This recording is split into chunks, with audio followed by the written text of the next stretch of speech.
अस्सलाम वालेकुम viewers, welcome back to my channel. आज की जो वीडियो है वो उन लोगों के लिए है जो हर तरह से अपने ट्राउज़र को स्टिच कर चुके हैं, लेकिन जो खिंचाव है ट्राउज़र का वो नहीं जा।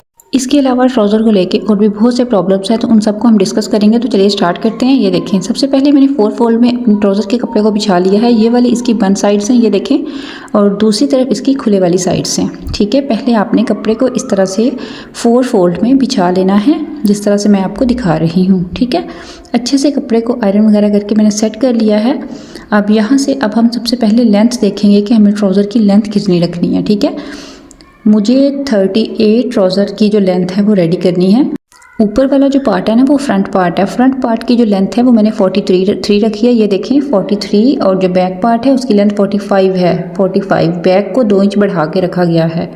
यहाँ पे नीचे मैं 2.5 इंच पे नीचे यहाँ पे बॉटम का निशान लगा लूँगी। जो हमने बॉटम फोल्ड करना होता है, जो पांचा हमें अपने ट्राउज़र का फोल्ड करना है, वो उसका निशान मैंने 2.5 इंच पे ऐसे लगा लिया है, और इसको मैंने स्केल की मदद से इस निशान को सीधा कर लिया है। ठीक है, बहुत ही आसान लफ्ज़ों में मैं आपको बताऊँगी। आई होप आपको अच्छे से समझ आएगी। तो वीडियो को आपने लास्ट तक देखना है, कहीं से वीडियो को स्किप नहीं करना। यहाँ पे मैं 1.5 इंच पे यहाँ पे निशान लगाऊंगी। इसके बाद मैं बॉटम के लिए निशान लगाऊंगी। बॉटम मुझे 7 इंच जो फ्रंट है वो 7 इंच रखना है, तो 8 इंच पे मैं निशान लगाऊंगी। जो 1 इंच है वो मार्जिन में दोनों साइड से हाफ इंच सिलाई के मार्जिन में निकल जाएगा, तो 7 इंच जो है वो रह जाएगा। अब ऊपर से ना यहाँ से फ्रंट पार्ट को हमें 1.25 इंच तक डाउन करना होता है। ठीक है, यहाँ पे देखें मैंने 1.25 इंच पे ऐसे निशान लगा लिया है, और अब इस निशान को हम यहाँ तक तिरछी ऐसे लाइन लगा लेंगे। अभी मैं आपको लाइन लगा के तो दिखाती हूँ कि मैंने तिरछी लाइन ऐसे 1.25 इंच तक निशान लगा के तो यहाँ पे ऐसे तिरछी लाइन लगा ली है। लार्ज साइज़ में ये ट्राउज़र मैं रेडी कर रही हूँ। जिनका लार्ज साइज़ है उनको ये वाले मेजरमेंट्स के अकॉर्डिंग वो कटिंग कर सकते हैं। ऐसे तिरछी लाइन लगाने के बाद यहाँ पे अब हम जो इलास्टिक हमने लगानी होती है ट्राउज़र में, उसके लिए मैं ऐसे जो 1.25 इंच तक हमने ऊपर तिरछी लाइन लगाई है ना, उसके नीचे अब हम 2 इंच तक इलास्टिक के लिए निशान लगा लेंगे, नेफे के लिए। ठीक है, इलास्टिक जहाँ पे हमने लगानी है। ठीक है, ये देखें, अब इस निशान को भी मैं स्केल की मदद से ऐसे सीधा कर लूँगी। ये जो मैंने 1.25 इंच नीचे डाउन किया है ना फ्रंट पार्ट को, ये मैंने डाउन क्यों किया है ये मैं आपको आगे चल के बताऊँगी। ये देखें, अब यहाँ पे हमें जो आसन है वो रखना है। फ्रंट वाला जो आसन है वो मुझे 13 इंच रखना है। ठीक है, तो मैं यहाँ पे 12 इंच पे निशान लगाऊंगी। 12 इंच पे मैंने निशान क्यों लगाया है मैं अभी आपको बताती हूँ। ये देखिए, मैंने 12 इंच पे निशान लगा लिया है। अब यहाँ पे मैं थाइस का निशान लगाऊंगी। थाइस जो हैं वो मुझे रखने हैं 15 इंच। ठीक है, 1 इंच दोनों तरफ से मार्जिन में निकल जाएगा, तो 14 इंच हमारे रेडी हो जाएंगे। ठीक है, कटिंग का निशान जो है मैं सारे ये कटिंग के निशान लगा रही हूँ। 15 इंचज़ मैंने थाइस का निशान 15 इंचज़ पे लगाया है। अब 15 इंचज़ से 3 इंच कम करके, थाइस से 3 इंच कम करके ना हमें ऊपर यहाँ पे एक निशान लगाना होता है। थाइस का निशान मैंने 15 पे लगाया है, तो 3 इंच जब हम कम करेंगे ऊपर से यहाँ से, तो यहाँ पे 12 इंच पे मैं निशान लगाऊंगी। ये देखें, यहाँ पे 12 इंच पे मैं ऐसे निशान लगा लूँगी, और इस निशान को मैं स्केल की मदद से सीधा कर लूँगी। यहाँ पे ऐसे इस निशान के बिल्कुल बराबर में मैं ऐसे सीधी लाइन लगा लूँगी। जो ऊपर हमने 12 इंच पे निशान लगाया है उसी के बिल्कुल बराबर में मैंने ऐसे सीधी लाइन लगा ली है। अब इसको हम ऐसे शेप देंगे यहाँ से। ये देखें, शेप आपने गौर से देखना है कि हमने ये वाली शेप किस तरह से देनी है। यही वाली शेप जो है आप अच्छे से नहीं देते, तो गलत तरीके से आप ये शेप देते हैं, जिसकी वजह से आपकी जो ट्राउज़र है, जो कैपरी है, जो लूज़ ट्राउज़र है, समथिंग एल्स, उसमें झोल आता है। ठीक है, वो खिंचाव महसूस होता है आपको। वो चलते हुए अंदर जो सिलाई वाली साइड है वो ऊपर की तरफ खिंचती है। ठीक है, तो ये वाला निशान आपने बिल्कुल इस तरह लगाना है, जो ऊपर मैंने आपको लगा के बताया उस तरह से नहीं लगाना। अब ये देखें, मैंने क्योंकि 12 इंच रखा था, तो राउंड शेप देने के बाद मैंने अब मेजर करके देखा है, ये 13 इंच ही आ रहा है, और 13 इंचज़ ही मुझे यहाँ से रखना था। राउंड शेप देने के बाद वो 13 इंच हो गया। ठीक है, अब आपको समझ आ गई है कि मैंने 13 इंच रखना था, लेकिन मैं 12 इंच क्यों रखा था। अब यहाँ से बिल्कुल थाइस के बिल्कुल बराबर में यहाँ पे एक निशान लगाना होता है। वहाँ पे जो हमने थाइस का निशान लगाया था उसके बराबर में बिल्कुल मैंने एक निशान लगा लिया है। अब ये देखिए, अब नीचे जो हमने 1.5 इंच का बॉटम की तरफ निशान लगाया था, इस निशान को अब मैं ऊपर जो मैंने थाइस के बिल्कुल बराबर में एक निशान लगाया है, इस निशान को मैं उस निशान के साथ मिला दूँगी। ये देखें इस तरह से, अभी मैं आपको दिखाती हूँ। ये देखें ऊपर जो हमने थाइस के बिल्कुल बराबर में मैंने निशान लगाया है, उस निशान के साथ नीचे वाले निशान को मैंने मिला दिया है। ठीक है,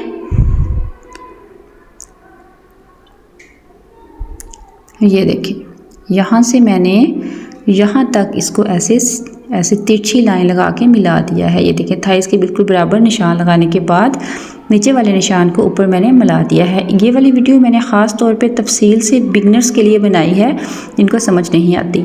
ठीक है, अब जो हमने बॉटम का नीचे 8 इंच पे निशान लगाया था, ऊपर थाइस वाले निशान के साथ इसकी शेप देते हुए ऐसे हम मिला देंगे। ये देखें ये वाली शेप अगर आपके पास स्केल है तो आप स्केल की मदद से भी दे सकते हैं, लेकिन मैंने इसको फिंगर की मदद से, हाथ की मदद से आपको शेप देना बताया है ताकि जिनके पास स्केल नहीं है वो इस तरह से जो है वो देख के शेप दे सकें।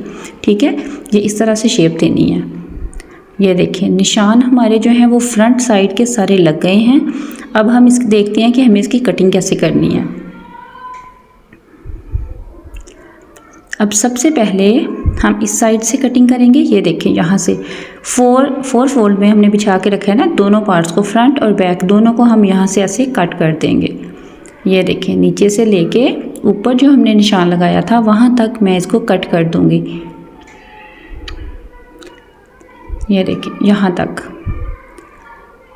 बिल्कुल बिगनर्स फ्रेंडली मैंने वीडियो बनाई है। पहले भी मैं ट्राउज़र्स की जो वीडियोस हैं वो अपलोड कर चुकी हूँ, लेकिन वो मैंने थोड़ी जल्दी में बनाई हैं, मतलब थोड़ा इतना एक्सप्लेन करके नहीं बनाई। तो ये ख़ास तौर पे बिगनर्स के लिए हैं जिनको बिल्कुल भी जो ये ट्राउज़र है वो कट करना नहीं आता, तो ख़ास तौर पे मैंने उनके लिए बनाया है। और वीडियो को कहीं से भी मैंने इसकी जो स्पीड है वो तेज़ नहीं की ताकि अच्छे से आपको समझ आ सके। अब यहाँ से देखें, यहाँ तक कट करने के बाद हम यहाँ से भी इसकी ऊपर तक सारी ऐसे सीधी कटिंग कर देंगे।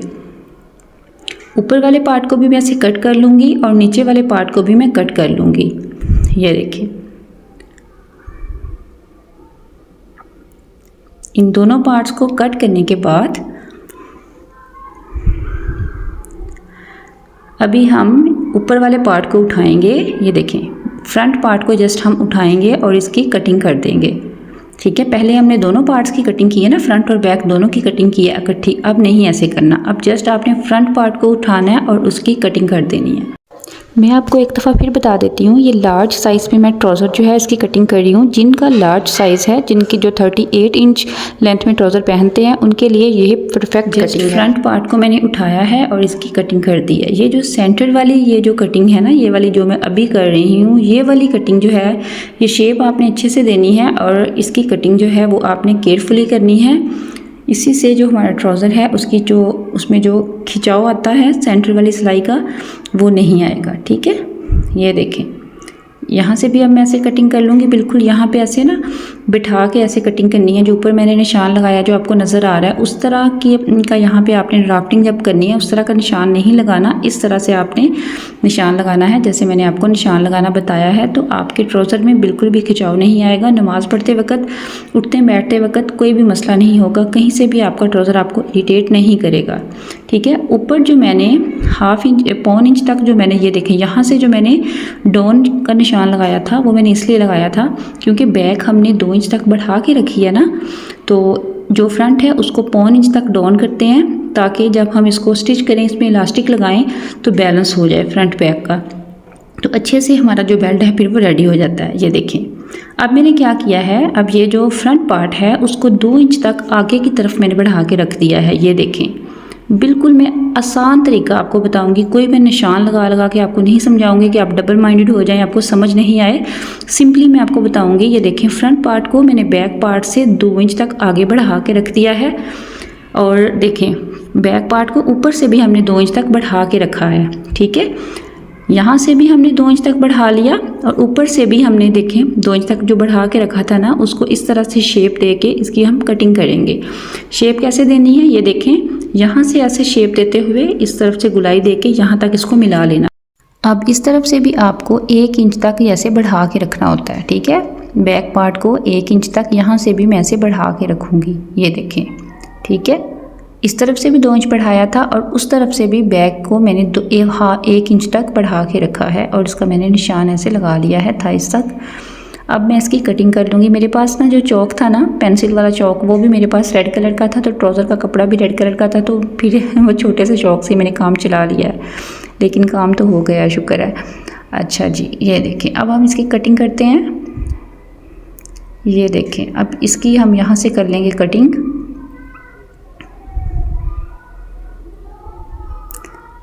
यहाँ से भी कटिंग कर लेंगे और ऊपर से भी जो हमने बैक को 2 इंच तक बढ़ा के रखा है ना, जो हमने तिरछा ऐसे निशान लगाया, बिल्कुल ये सीधा सा निशान ही लगा देना, ऐसे गुलाई दे के ना। ये देखें, जिस तरह से मैं कटिंग करी हूँ ना, इस तरह से मैंने निशान लगाया गुलाई दे के। इस तरह से गुलाई दे के आपने ये ऊपर वाला निशान लगाना है।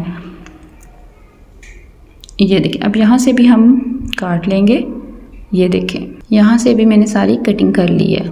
ये बहुत ही आसान तरीका है कटिंग करने का। इसको 2 इंच अब तक हम आगे बढ़ा के रख लेते हैं, कोई हमें निशान लगाने की ज़रूरत नहीं है। बैक पार्ट को कटिंग करने के लिए 2 इंच तक आगे बढ़ा के रख लेंगे और बस सिंपली हम उसके अकॉर्डिंग ही उसकी कटिंग कर लेंगे। मैंने बहुत ही आसान तरीके से आपको समझाने की कोशिश की है। आई होप आपको अच्छे से समझ आ गई होगी। इस वाले जो वीडियो है, इसमें मैं आपको स्टिचिंग नहीं दिखाऊंगी, उसके लिए मैं अलग से एक वीडियो बनाऊंगी, और वो भी मैं आपको तफसील से बिगनर्स फ्रेंडली वीडियो बनाऊंगी। जो बिगनर्स हैं, जो बिल्कुल जिनको भी अभी स्टिचिंग नहीं आती, वो भी अच्छे से वहाँ से देख के तो ट्राउज़र जो है वो स्टिच कर लेंगे। अगर आप मेरे चैनल पर नए हैं तो मेरे चैनल को सब्सक्राइब कर लीजिए, ताकि फर्दर इस तरह की इन्फॉर्मेटिव वीडियोस का नोटिफिकेशन आप तक टाइम पे पहुंचता रहे। तो मिलते हैं नेक्स्ट वीडियो में, तब तक के लिए अल्लाह हाफिज़।